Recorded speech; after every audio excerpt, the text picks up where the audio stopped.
Assalamualaikum warahmatullahi wabarakatuh.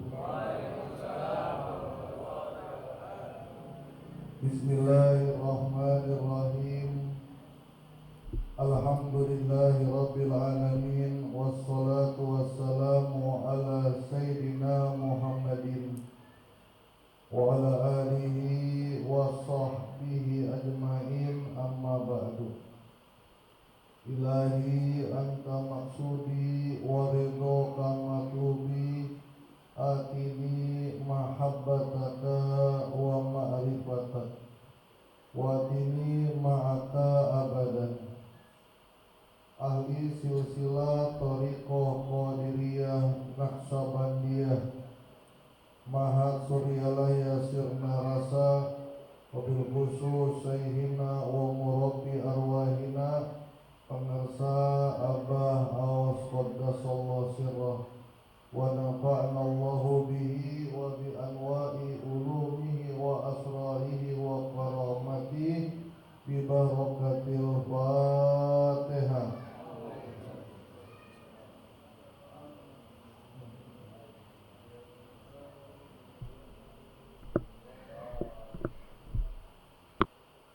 Soleh Kiai Soleh Rijal A'aijal Dr. Ki Haji Suhudul Anwar dan seluruh para wakil takim saya mursyid mata Allah bituli hayatihim, ikhwan akhwat pemangku manaki senantiasa mendapatkan kegembaran rahmaniyah dari Allah Subhanahu wa taala. Dalam kitab Fadhailus Suhur huruf Ra di bulan Ramadan, Abah mengartikan dengan rahmat. Dalam salah satu pembahasannya, Abah mengutip perkataan Ibnu Athaillah As-Sakandari dalam kitab Hikam Ibnu Athaillah. La tufrihka at-ta'atu bi annaha barazat minka wafrah biha bi annaha barazat minallahi ilaika kul bi fadlillahi wa bi rahmati wa bidzalika falyafrahu. La tufrihka ta'ah bi annaha barazat minka, jangan kamu bahagia, jangan kamu senang ketika kamu melakukan sebuah ketaatan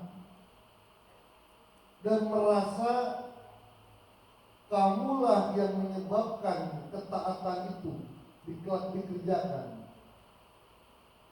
Jangan bahagia ketika bangun tengah malam dan merasa saya yang berusaha menghilangkan ngantuk, berusaha untuk bangun dari tempat tidur sehingga bisa melaksanakan sholat malam. Jangan bahagia karena dirimu merasa dirimulah yang membuat kamu bisa beribadah. Wafrah biha li'annaha barazat minallah. Berbahagialah sebab kamu bisa melaksanakan ibadah disebabkan karena Allah yang membuat kamu bisa beribadah. Bangun tidur bisa melaksanakan amaliyah malam, yang bersyukur adalah alhamdulillah Allah masih membisakkan saya untuk ibadah.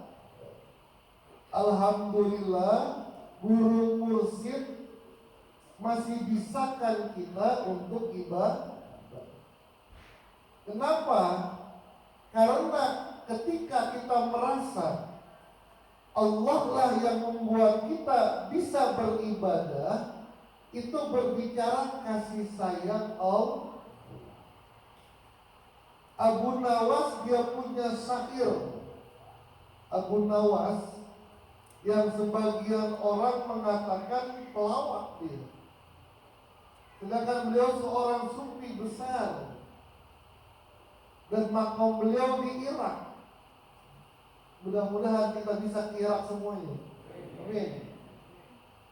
Katanya makamnya itu pintu aja dan gak ada temboknya. Pintu dan gemboknya besar. Jadi ini pintu gak bisa kebuka. Kalau pengen masuk ya lewat samping. Dan gemboknya besar, katanya begitu. Maka mudah-mudahan bisa ke Irak, bisa kita lihat langsung. Tujuannya apa, Pak? Tujuannya biar orang yang melihat gembok besar, dia tersenyum ketawa. Kredit motor lupa. Bikin orang idharus surur sadaqah. Memasukkan kebahagiaan kepada seseorang lain adalah sedekah. Baik. Ketika kita bisa hadir ke manaqib, yang harus kita syukuri adalah alhamdulillah Syekh Abdul Qadir Al-Jailani masih berkenan kita hadir di manaqib. Alhamdulillah Abah masih membisarkan aku. Karena kecintaan Abah kepadaku, aku bisa hadir kemana. Besok ke Sirna Rasa. Ketika sampai ke Sirna Rasa, masuk ke madrasah, melihat Abah, kebahagiaan adalah alhamdulillah Abah masih mengizinkan saya untuk menginjak tempat yang mulia ini. Bukan alhamdulillah saya ngumpulin duit sebulan, alhamdulillah saya bisa numpang. Bukan. Tapi karena dibisarkan oleh Allah. Sebaliknya ketika kita tidak datang ke manaqib yang bahasa Abah tidak pernah mengundang. Siapa yang gak diundang? Yang di hatinya tidak terbesit keinginan untuk hadir kemana? Ada nggak yang begitu? Jangan seneng, jangan bahagia. Kesedihan yang harus ditanamkan. Kenapa? Apa yang saya lakukan sehingga Abah tidak berkenan saya untuk hadir ke Sirna Rasa? Syekh Abdul Qadir, ahli silsilah, itu kesedihannya, Pak. Ya sama kayak saya juga belum istiqomah. Tapi ketika kita nggak bisa hadir, ya Allah, ada apa ya? Ustaz, tapi kan saya kerja. Ketika jasad kita tidak bisa hadir ke manaqib pusat, itu manaqib pusat itu nggak sembarangan, Pak. Pernah Abah 2 hari sebelum manaqib pergi kemana-mana? Nggak pernah. Ini ada ikhwan bicara sama saya. Ikhwan yang mainnya di langit, berarti kan masih medikal gitu. Ini ikhwan yang disembunyikan oleh Abah. Dia bilang, Den, Yai usahakan datang ke manaqib. Ini manaqib nggak sembarangan. Kalau mata kita bisa melihat, itulah yang digambarkan oleh Abah ketika kemarin di Tugu. Abah ngomong malam-malam, surah An-Naba ayat 38. Wa qala shawaba. Abah ngomong begitu. Kita penasaran. Kita buka, ya Allah. Abah sambil melihat ikhwan-ikhwan yang ditunggu, ngomong ibadah semuanya ini. Lihat surah An-Naba ayat 38. Apa isinya? Yauma yaqumur ruhu wal malaikatu saffa la yatakallamuna illa man azina lahu rahmanu wa qala shawaba. Ini multi tafsir.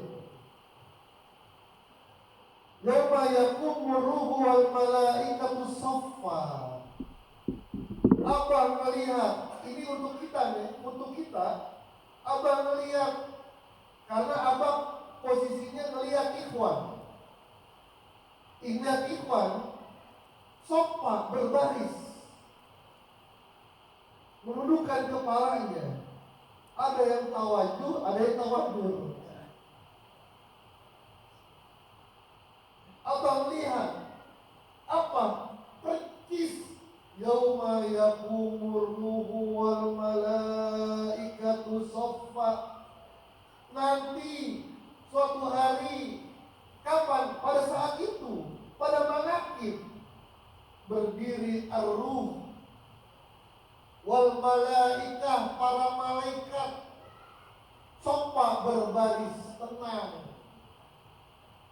La yatakallamuna illa man azina lahu rahmanu. Mereka tidak berbicara apa-apa kecuali yang diizinkan oleh Allah Ar-Rahman. Wa qala shawaba. Ada dua yang saya garis bawahi. Apa yang dimaksud dengan ar-ruh?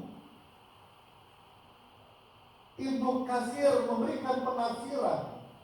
Ada yang mengatakan malaikat Jibril, tapi ternyata bisa dilihat dalam tafsir Ibnu Katsir, malaikat Jibril ditaruh di urutan kelima.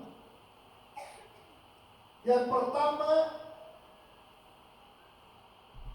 ar-ruh adalah Bani Adam, manusia. Berdiri manusia-manusia yang dipilih oleh Allah bersama dengan malaikat. Yang kedua, laisa bil malaikah wala bil basar.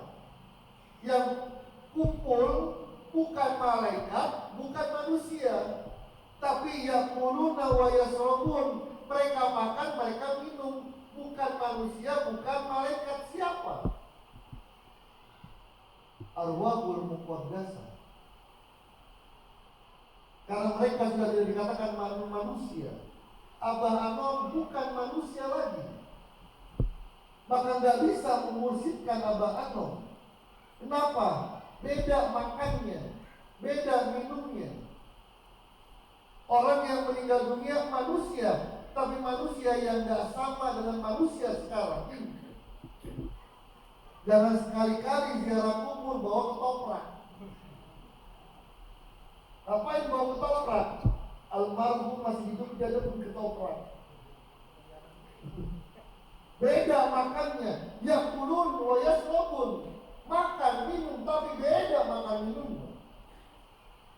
Abah lihat, dalam manaqib itu bukan hanya manusia, bukan hanya kita, tapi arwahul muqaddasah saffa berbaris juga.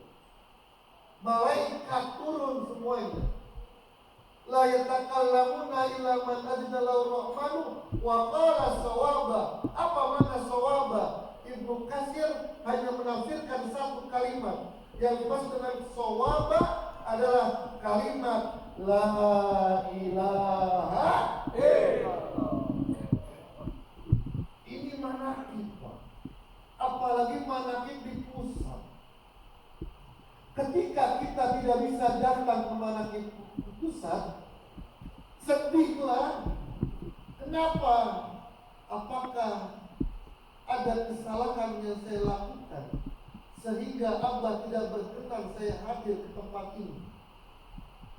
Syekh Abdul Qadir nggak mau melihat saya ada di tempat ini. Ahli silsilah nggak mau.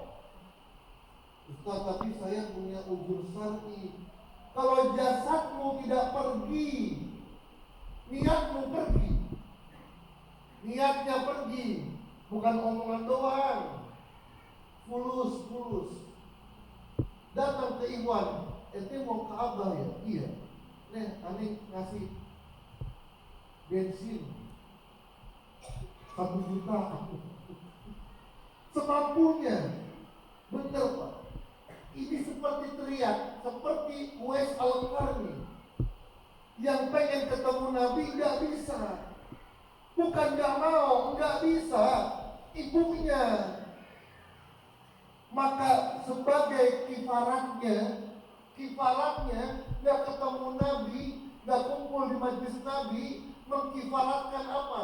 Setiap ada orang datang dari Madinah ditemui oleh oleh beliau, oleh Uwais Al-Qarni, dicium tangannya. Siapapun dia. Kenapa? Karena merasa yakin tangan ini pernah menyentuh tangannya baginda Rasul. Itu kifaratnya. Jadi kalau kita nggak bisa pergi, ada kifaratnya. Nitip ya buat Abah, nitip buat AA Ijal, buat AA Uut, AA Rusdi gitu.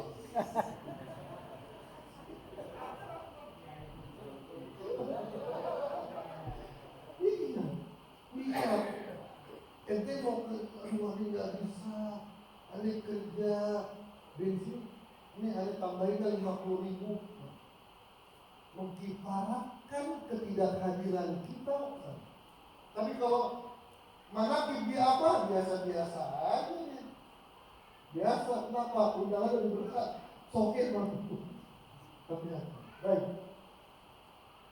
Kemudian Abah dalam kitab Fadailus Suhur pembahasan rahmat ditutup dengan rahmat Allah yang paling besar diberikan kepada seorang hamba adalah zikrul khamil atau zikrul khafi. Ketika seorang hamba sudah memiliki zikir khafi, itu merupakan kasih sayang Allah kepada dia. Kenapa Pak? Karena kalau zikir jahar bisa diamalkan, bisa ngamalin, meskipun diam-diam nggak pakai talqin. Bisa orang baca la ilaha illallah nggak pakai talqin meskipun nggak nyampe. Apalagi talqinnya salah sasaran. Talqin ke mantan nggak bisa. Minta rekomendasi ke mantan menteri nggak bisa Pak. Harus ke menteri yang masih bekerja. Itu kalau zikir jahar Pak. Kalau zikir kopi di buku cuma tulisan zikir kopi, nggak pakai guru, ngaco. Apa? Zikir kopi, zikir kopi. Harus punya guru, harus punya sosok manusia yang mengajarkan bagaimana cara zikir kopi. Siapa yang bisa memberikan? At-taqiyun naqiyun mimma siwallah. Seorang yang bertakwa, seorang yang hatinya bersih dari apapun selain Allah. Siapa? Guru. Kita bahagia bisa kenal Abah Aos. Abah Anom wafat 2011. Tapi Allah belum mengizinkan sosok yang hina ini ketemu Abah Anom.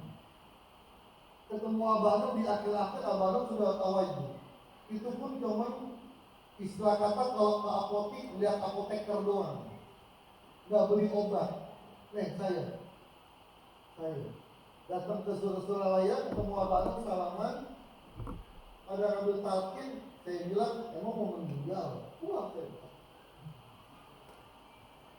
Tapi mungkin Allah berikan kasih sayang. Gak ketemu Abah Anom, Allah ketemukan saya dengan Abah Aos. Dan melalui Abah Aos begitu cintanya saya kepada Abah Anom. Ini rahmat Allah.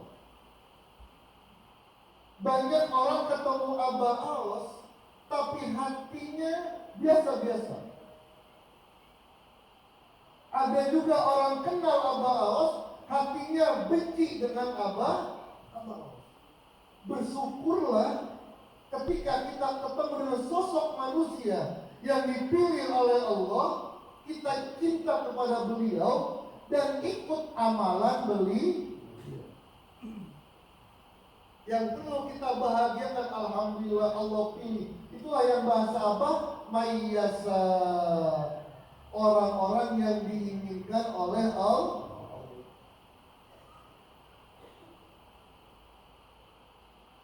Dalam kisah Ashabul Kahfi itu digambarkan wa nuqallibu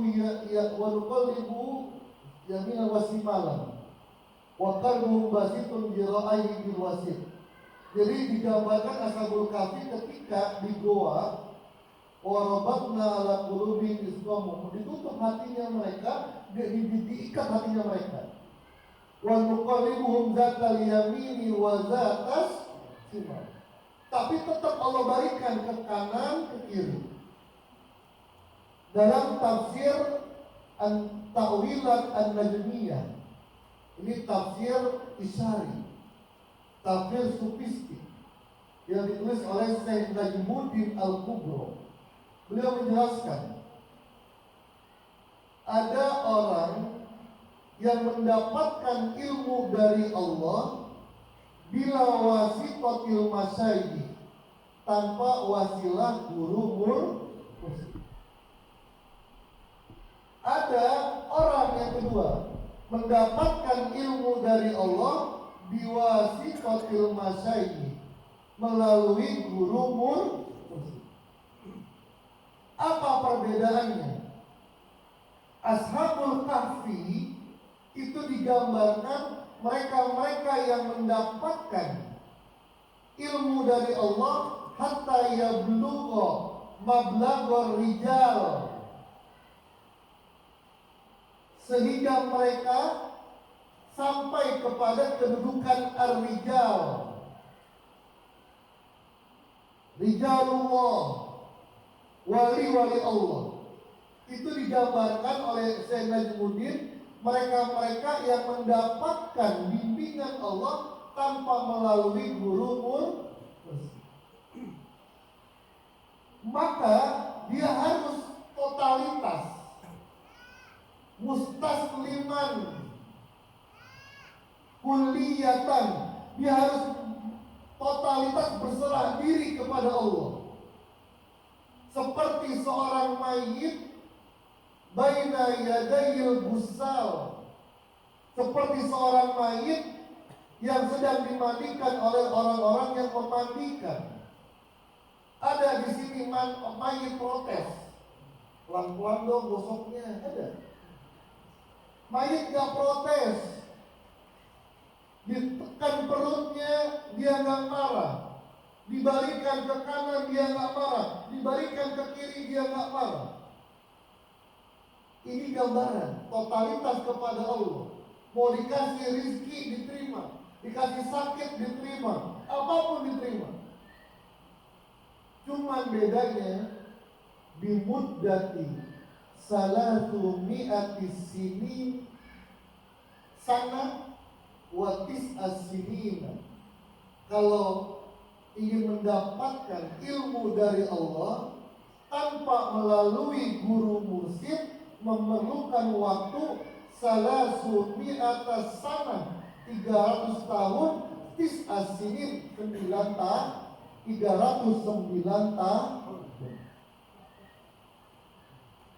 Tapi yang kedua, mendapatkan ilmu dari Allah, wa yablughu mablaghar rijal, dan dia sampai kepada kedudukan wali, kekasih Allah, biwasitatil masyayikh, melalui guru mursyid. Bisa saja arba'ina yauman, bisa cukup 40 hari dia sampai kepada yang diinginkan oleh Allah. Ketika saya membaca ini, kok begini sih ya? Kok begini? Belajar langsung kepada Allah waktunya lama, tapi melalui guru mursyid cepat. Ternyata rahasianya adalah percis yang dikatakan oleh Abah Anom. Singkong kalau dilempar aja tumbuh nggak? Tumbuh. Siapa yang menumbuhkan? Allah. Tapi singkong kalau ditanam oleh petani lalu dibiarkan, dan Allah akan menumbuhkan dengan yang lebih baik. Dalam kitab itu pun dicontohkan pohon-pohon yang di gunung yang tumbuh liar beda dengan pohon-pohon yang dirawat oleh manusia.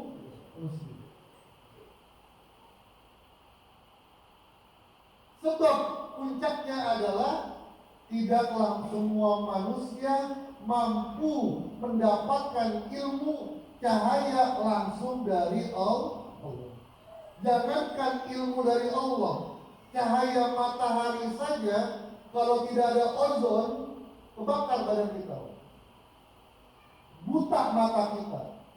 Tapi karena ada ozon, kalau dilapis tidak secara langsung, maka kita bisa melihat. Begitu pula kedudukan seorang guru mursyid. Kita ibarat sawah, kebun. Ibarat kebun, jangan sosok dapat air langsung dari air terjun. Ada kebun, airnya dari air terjun langsung. Kira-kira tambah subur apa hancur? Harus ditampung. Melalui tampungan inilah disalurkan kepada sawah dan ladang. Tampungan ini adalah guru mursyid. Maka bahagialah kita dipilih oleh Allah karena rahmatnya, karena keutamaan Allah, digerakkan hati kita untuk cinta kepada guru mursyid dan mengikuti amalia yang diamalkan oleh guru mursyid. Bahasanya kenapa sih dikir la ilaha illallah? Karena guru saya Abah Aus, Abah Anom, Abah Sepuh, bahkan baginda Rasulullah, Nabi Ibrahim, Nabi Sulaiman, Nabi Yusuf, zikirnya la ilaha illallah. Amalan yang ain kulit putar ain putar Rusia apa lagi? Putar ain putar apa aja? Saya nggak ngamalin. Kenapa? Karena ini amalan dukun. Alhamdulillahilladzi faddalana ala katsirin min ibadihil mu'minin. Wallahu muwaffiq ila aqwamit thoriq. Assalamualaikum warahmatullahi wabarakatuh.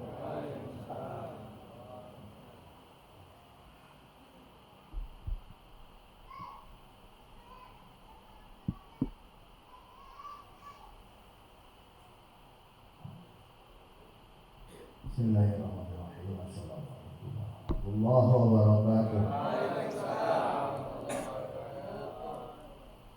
Alhamdulillah. Wa bi syafa'ati Rasulillah wa bi karamati Rasulillah. Asyhadu an la ilaha illallah wa la syarika lahu. Wa bidayah wa ilaha wa asyhadu anna Muhammadan abduhu wa rasuluhu. Allahumma shalli wa sallim ala sayyidina Muhammadin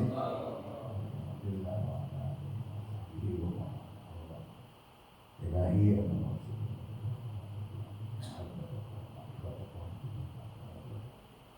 kita doakan untuk kita semua semoga kita usia dunia senantiasa sehat, terutama karomah dan barakah untuk kita semua. Al-Fatihah. Alhamdulillah.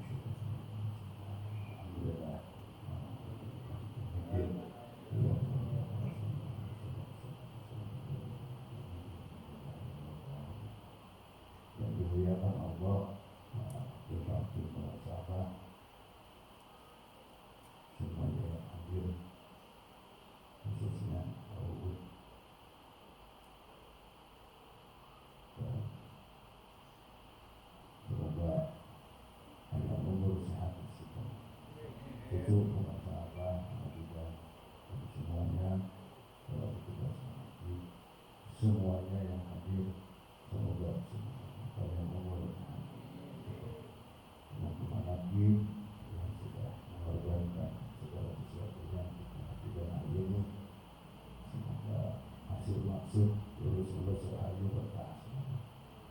batin dunia panjang urusan.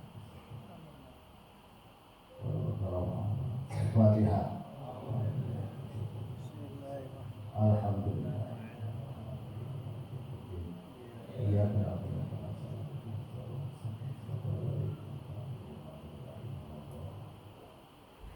Izin kepada pihak dan dari jurusan karena langsung berangkat ke jurusan para ofisialnya maaf juga. Alhamdulillah sudah ilmu tadi betul ya sudah sampai kepada kita. Itu adalah khusus bagi orang-orang yang dipilih oleh para sahabat hari ini. Siapa? Kita. Karena untuk hadir di sini itu tidak bisa kita mengandalkan kekuatan kita, harus dengan kekuatan kemampuan yang dimiliki oleh para sahabat. Buktinya biasanya itu dengan hadir hari ini hanya setengah. Alhamdulillah kita termasuk orang-orang yang dipilih oleh para sahabat. Alhamdulillah hari ini sudah hari ke 13.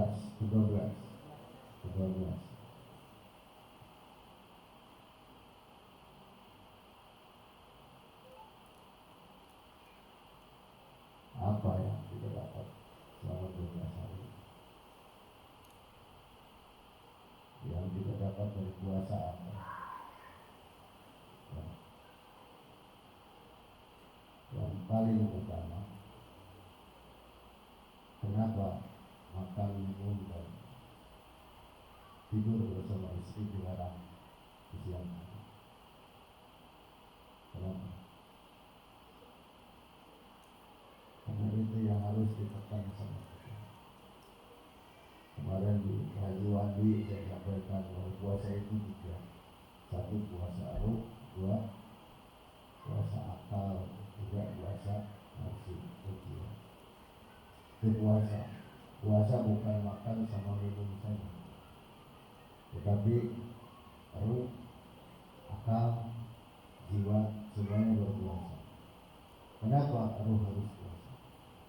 Untuk menekan cita-cita, untuk menekan anak-anak, untuk memendekkan anak-anak. Karena orang-orang yang terlalu panjang angan-angan, terlalu panjang cita-cita biasanya terperosok pada cinta dunia.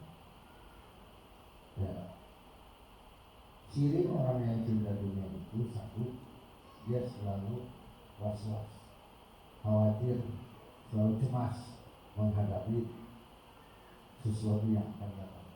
Walaupun itu hanya sesuatu itu adalah hari. Ya, selalu cemas. Orang yang cinta dunia, orang yang mati hari ini, yang meninggal hari ini, itu kemarin sama dengan kita. Dia punya cita-cita banyak, cita-cita panjang tentang hari esok. Kita sudah merencanakan cita-cita, angan-angan, rencana dari nanti malam sampai besok sampai lusa sampai waktu yang akan datang. Bahkan sampai datangnya hari lebaran juga sudah dicita-cita. Ya, berarti kita masih terlalu panjang cita-cita dan pandangan kita terlalu panjang terhadap dunia.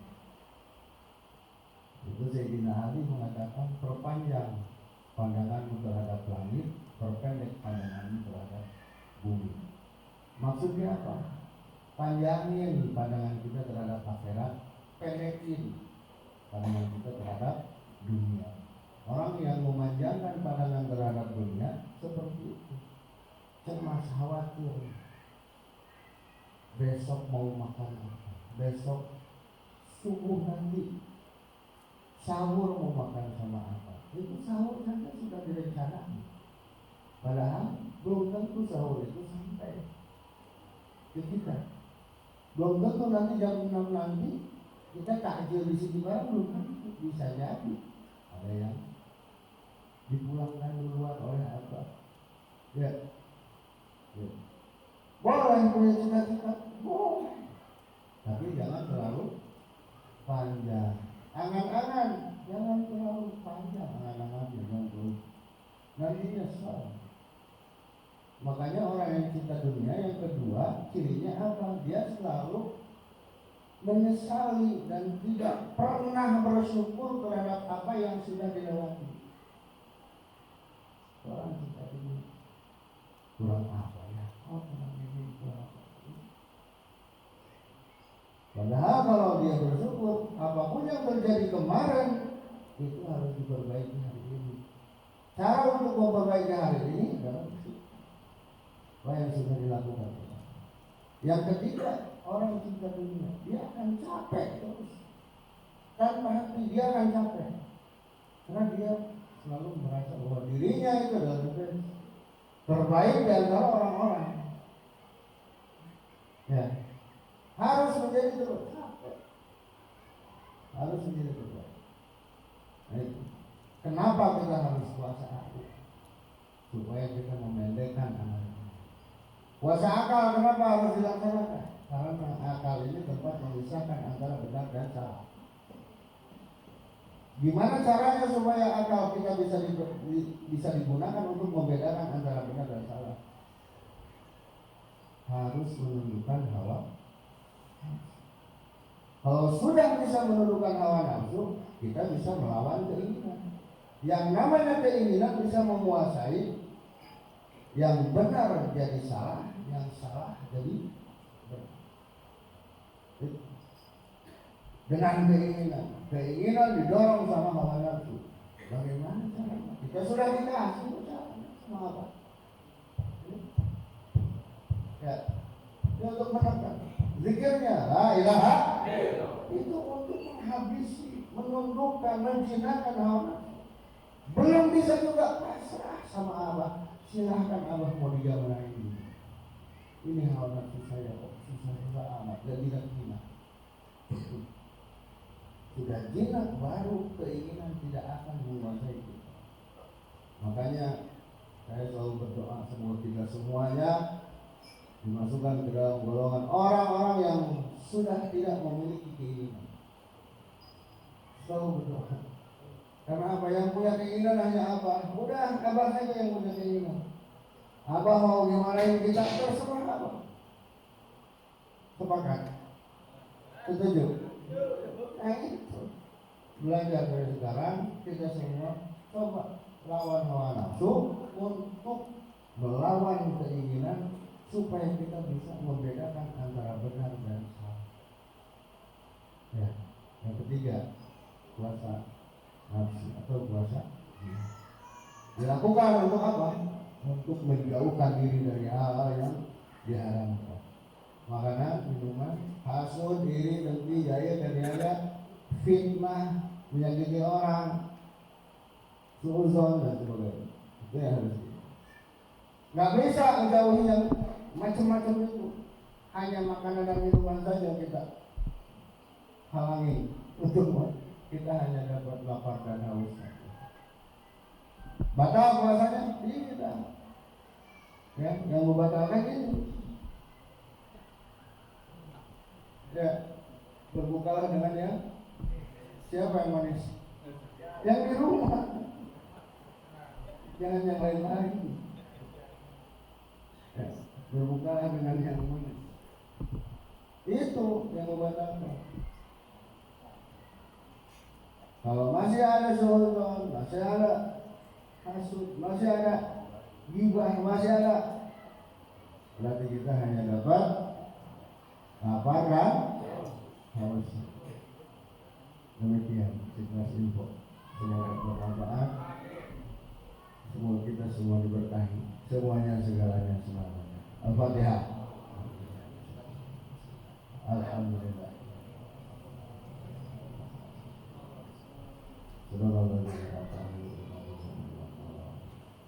Semoga bulan ini dijadikan ajang latihan untuk menghadapi 11 bulan yang akan datang.